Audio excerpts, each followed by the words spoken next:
Hello everyone, welcome back to CPA Reviewed Halloween edition. Alright, enough of that nonsense. Welcome to CPA Reviewed. I am your humble host, Jeff Elliott. And hey, we're back with another video podcast. Look at us. And hope everyone's having an excellent day or evening or whenever you watch this. Hope it's all going well for you. Alright, on today's show, we got some questions. Hopefully I got some answers. Pretty much people send their questions to Ask Jeff. They go to another71.com, click in the upper right hand corner, Ask Jeff, and hopefully I answer it in a future edition of the show. Now, this is on YouTube and this is on iTunes. And if you like to subscribe to podcasts, and if you have room on your iPhone, or even if you don't have an iPhone, go ahead and subscribe and help bump the subscriber list from 2 to 3 or 3 to 4 or whatever. I think a few of you out there are listening and watching. So, all right. Made some tweaks to this show. Hopefully it goes a little smoother. The last show kind of sucked, but anyway, I did hear some good feedback about it. So someone said to polish it up a bit, so we polished it up a little bit. And all right, well, let's get to your questions. Yosii says, "Do previous exam results affect the topics on your next attempt at that exam? Will I get more questions on a topic that I did poorly on previously?" So pretty much, do your previous results affect your next exam? Do they track what you did poorly on? I don't think so, because you know, if the AICPA hasn't deemed it to important enough to be advanced enough to where they can go in and pull out little sections of the tax code that are being tested that have been superseded or done away with or whatever. I mean, the test bank is like 10,000 questions, and that's a lot of questions. It's something enormous. And the reason why they don't delve into the minutia of the tax law, I mean, yes, you have to know tax, but it's surprisingly conceptual. And so do you have to memorize phase out amounts and deduction thresholds, and do you have to memorize a bunch of stuff? And the answer is no. I walked into regulation and I only had the section 179 threshold and deduction amount. That's the only amount that I had memorized. Okay. Didn't have the standard deduction amount memorized, didn't have the child tax credit amount and the different income levels for the tax rates. Didn't have any of that memorized, and I still scored a 92. So take that for what it's worth. So all of that to say, and I find I do more of this. It's okay. All of that to say, does the AICPA track your previous results and then know which questions to feed you on your next exam? I don't think so. That's not a very scientific answer, but I don't think so. Hanna says, "How do I pick CPA review materials?" Well, I pretty much broke it down to a few key concepts. Number one, what is your budget? Now, I'm a huge Dave Ramsey freak, and not everyone is. I talk to people who don't even know who Dave Ramsey is, but I'm a Dave Ramsey disciple, and pretty much he's the get out of debt guy on the radio. And anyway, I follow his principles. I've been trained as a counselor. I got 30 hours of CPE to be trained as a financial counselor, yada, yada. So you have to ask yourself, do you want to go into debt, i.e. use a credit card for your review course? Now, a lot of people will be like, yeah, I mean, it's an investment, whatever. That's fine. Some people don't. Now, if you want to pay cash for your review course and don't want to go into debt, well, maybe you don't buy the most expensive option. Maybe you buy something $1,000 or less. That's a consideration. So number one, what is your budget? If you don't care, then money is not an issue there. Money does not factor into your decision. Now, does that necessarily mean that you buy the most expensive option? No. Now, the most expensive option might be the one for you, or the least expensive option might be the one for you. So we move on to the next criteria. What is your learning style? Do you like PowerPoint or PowerPoint style with a voiceover, which by the way is a very effective way for people to learn. Or do you prefer a talking head in front of a dry erase board, reading from a book, teaching from a book, writing stuff on a dry erase board that you may or may not be able to read? Hopefully you do. Hopefully you can. So what's your learning style? Third consideration, when you watch the demos, do you like what you see?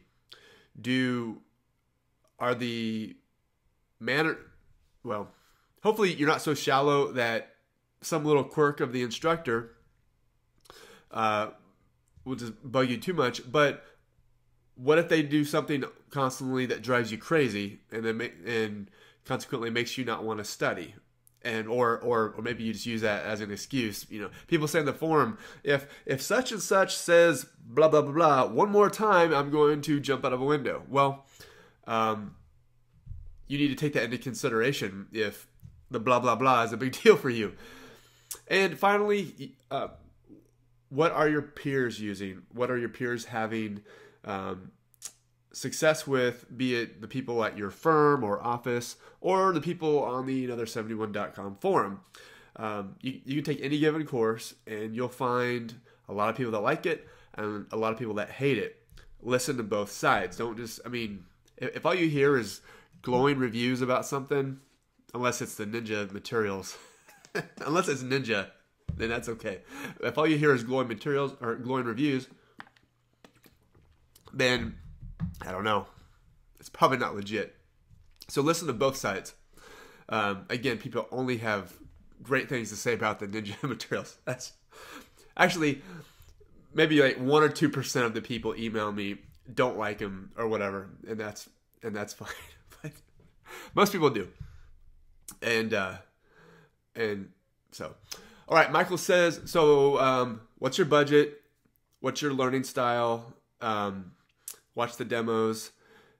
Does the instructors have any quirks that are going to drive you crazy?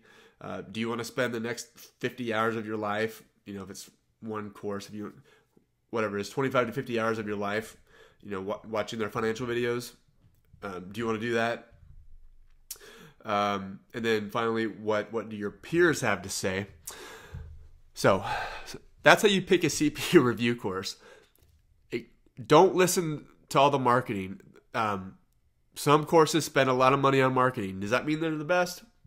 Well, does that mean they're the best for you? Maybe not.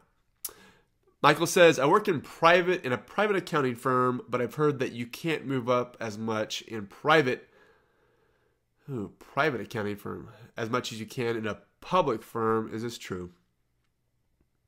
Okay, I'm going to think that Michael means in a smaller public accounting firm versus a larger like Big Four or regional accounting firm. Is that true? Well, I personally never worked for a large accounting firm. I did work for a small accounting firm. So you take some accounting firm with, I don't know, 20 or fewer associates. Can you move up in that type of environment? Yeah, I would think so, because especially now people are wanting to retire, and so they need a succession plan. So the opportunities are pretty ripe, especially if the principals in the firm are baby boomers, then that would be an excellent opportunity for you. But as far as a large public firm, I've heard that you have to, work 10 to 15 years to make partner. That may or may not be true, but that's just the vibe that I get. So I would say it would be easier to move up in a smaller public accounting firm, although the ceiling for income potential might be a little lower. But so all that to say, don't let a smaller firm scare you away. Although smaller firms tend to have more drama. So keep that in mind. And we know that Drama Ninja does not do drama. Well, if you've never visited my forum, you wouldn't know that. But you should visit my forum, and so you would know that. Lib says, one of my credits expire on October 31st, which is today, Halloween. This is an old question. So let's just pretend that Rib, well, it's not an old question. I'm just delayed in getting in answering it. So let's say that Lib, his or her credits expire on November 30th. Do I have to take my final exam and receive a passing score before that date, or do I have to sit for my final exam before then? The latter. You have to sit for that exam before the expiration. They could lose your scores in the mail, and you don't get your scores till the following May. As long as on that particular day you sat down. Didn't George H.W. Bush do that, or maybe it's George W. Bush? I don't. Hold on a second.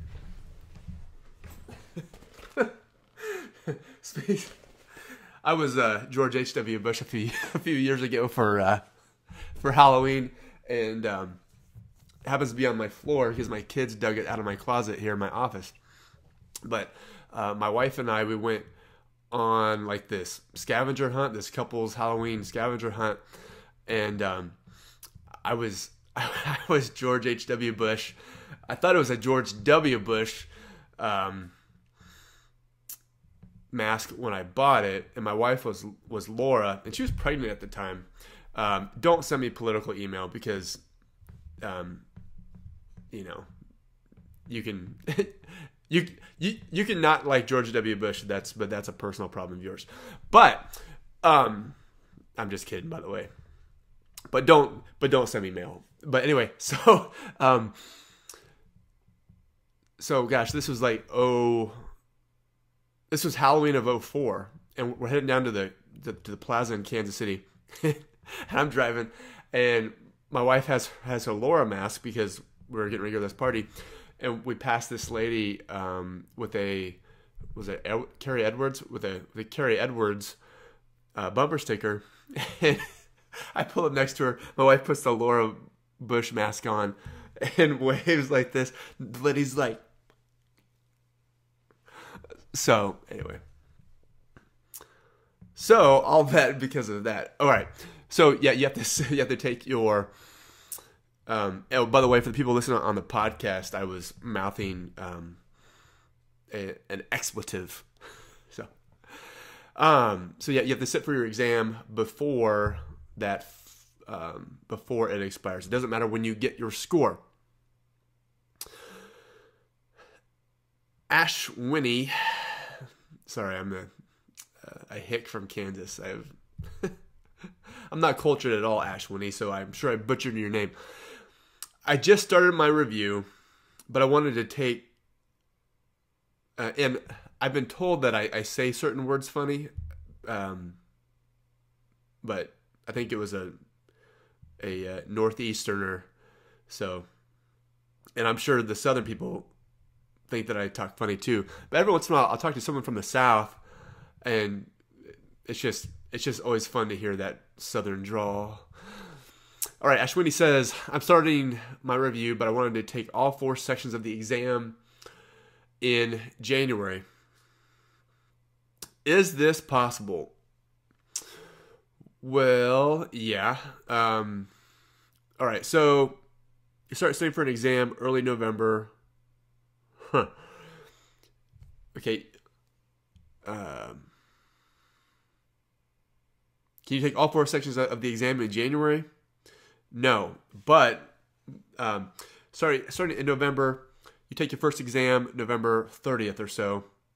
You study all of December, take your next exam January 2nd. And no, you cannot finish all of your exams in January. So you can finish them all by the end of February, though. All right. Berta says, I just found out I failed reg with a 72. Will reg change much for 2013? I'm trying to decide if I should take it again in 2012 or if I can wait again until 2013. Berta, reg is not changing much in 2013 at all. They might have some little tweaks here and there. But, sorry, I have to take water. I get dry mouth. And then I stutter. So we don't want to stutter. So, regulation will not change much in 2013 unless they do away with, something or tweak like business startup costs or something like they did it for 2012. Or maybe it's 2011. But anyway, reg will not change much in 2013. Do not let that affect your decision. However, you should take auditing before January of 2013 because they are going to start testing on the clarified SASs. So remember that. Aaron says, my computer at the testing center kept freezing during the sims. I reported the problem, but they couldn't do anything about it and wanted me to complete the test. I lost more than 1 hour in total. I've contacted the AI CPA. Do you know what my options are? Or I need to take more water here. Do you know what my options are, if I even have any? All right. Yes, you have 2 options. Number 1, accept your exam. So if it was annoying, you lost an hour, but if it was auditing, a lot of people leave an hour or 2 hours early anyway from auditing. So I'm a slow test taker, and I still left a half an hour early, and I think everyone leaves auditing early. So if it was auditing, who cares? If you feel good about your exam, then just embrace your results. It is what it is. Let the chips fall where they may. That's 2 cliches in one paragraph. So you can either accept your exam as is, or you can file your complaint. The AICPA or Hermetic or NASBA, whoever, will go into your exam log and say, Erin had some difficulties with her exam. And so they say, Erin, you can either accept your exam as it is, or you can retake your exam in the next window free of charge. But we will never tell you what your exam score was. Those are your 2 options. Juan says, I was wondering if tough statistical questions regarding sampling are likely to be in the exam. And Juan is referring to auditing, obviously, because he's asking about sampling. Do you need to know some crazy sampling formulas? No. Do you need to know the various types of sampling? And sample size and how detection risk affects sample size and all that stuff. Yes.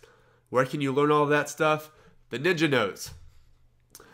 Kristen says, are you supposed to feel like you bombed a test after taking it?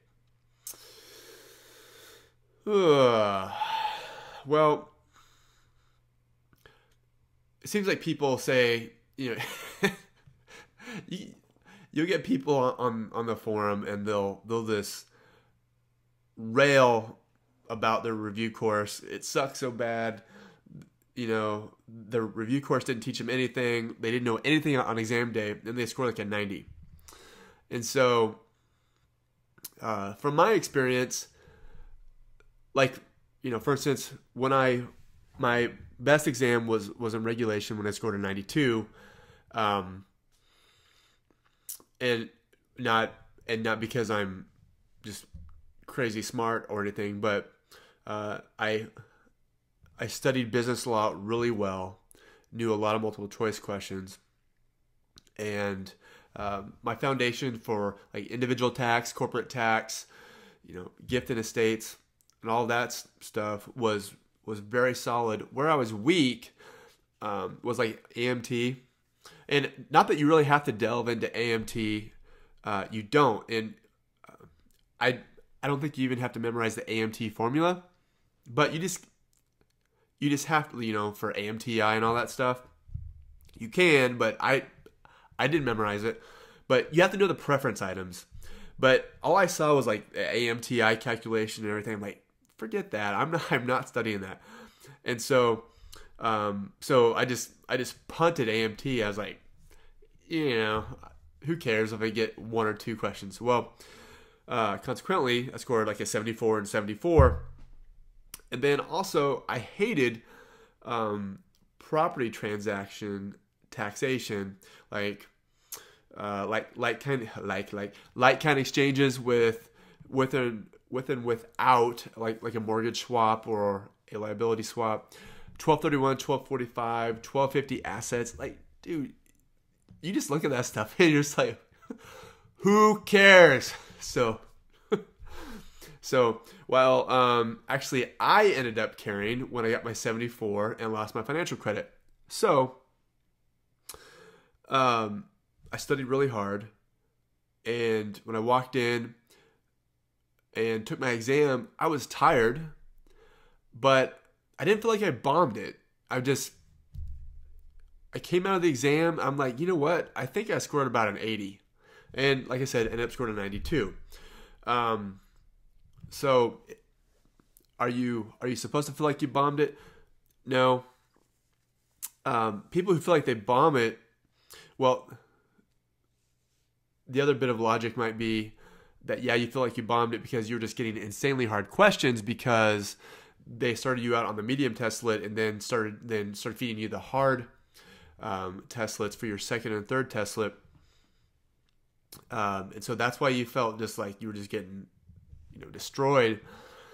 But it's hard to say. So if you walk out feeling like you bombed it, I guess that's good, because if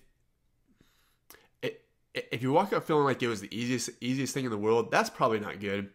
But if you walk out kind of in between, you're like, man, it was doable. There were a couple things I didn't know, but I feel like I knew it pretty well. I wouldn't be surprised if I scored an 80. Well, then that probably means that you scored pretty well, or that you did well. Lisa says, is it normal to take 3 months to study financial? No. She says, it's taken me forever to get through it. I'm losing motivation. Is 3 months an unusually long time? Yes. Now, the reason for that is because with the CPA exam, there is a significant short-term memory component to it. And so, which is why in the Ninja study framework, which let's recap Ninja, everyone. N stands for nail the videos. You pull out your CPA review course, you watch every video without doing any of the assigned multiple choice questions. Now, if your review course tells you to ignore my plan, you ignore them, because they don't know how to study with their own materials. When was the last time that they studied for the exam? 1970? 1985? So, the review course instructors, they are content experts, but have they ever actually sat down and studied with their own material before and taken practice exams? Or, maybe they have, but it's impossible to go in and replicate that prometric experience. So, you nail the videos, you watch all of the videos first. That's N for Ninja. I is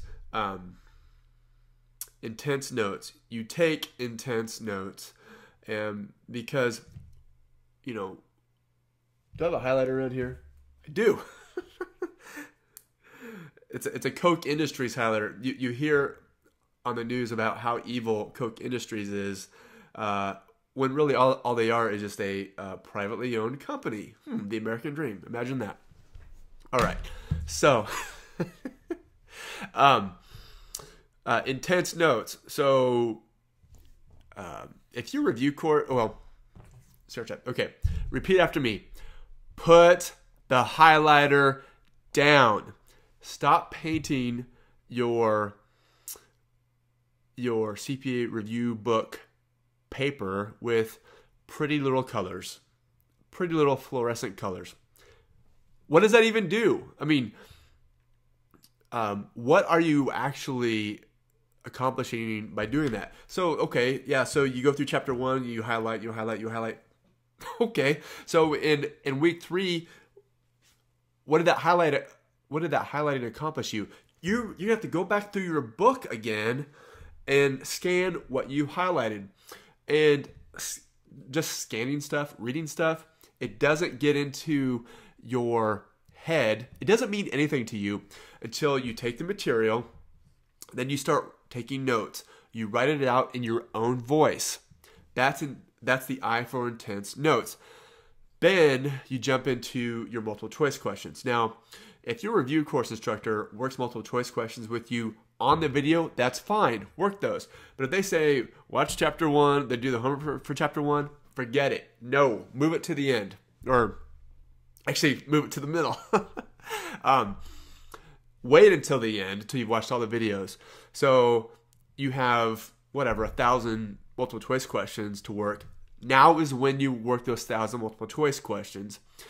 And while you do it, so you have this, I thought I had a legal pad sitting around here. So you have this killer set of notes because you've watched the videos, and it's all on like 4 legal pads. So then you start working your multiple choice questions, be it software or a book, it doesn't matter. You work a question, and they're testing some little fact nugget in that question. Write it down. Or if you're pretty sure that you are going to miss that question in the future, write that fact nugget down. So you have the killer set of notes from your videos. You have a killer set of notes from your multiple choice questions. NINJ. The J stands for just rewrite it. I had to figure out some way to make it spell ninja. So just rewrite it. You just rewrite your notes. I've seen some review courses. Some of their students are talking about rewriting their notes. It's like, I wonder where they got that idea from. Anyway, because back in the day, people were not talking about rewriting their notes. But anyway,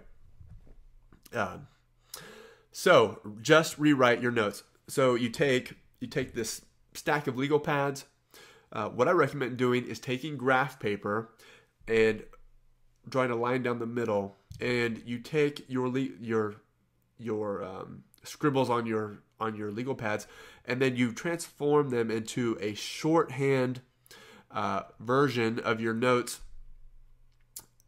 taking the fact nugget, and that's in your own voice. And what does that mean to you? And so then you have this killer. I should almost have my own drinking game because I've said killer, I think, 5 times now. You have this great set of notes that are in your own voice that mean something to you, instead of this fluorescent stuff on cheap paper. And so that's J, and then A. It all comes together. So because obviously you purchased the Ninja Notes and the Ninja Audio. But so you have your own notes, and if you did buy the Ninja Notes, Ninja Audio, you should have been just listening to it and reading them all along every chance you had.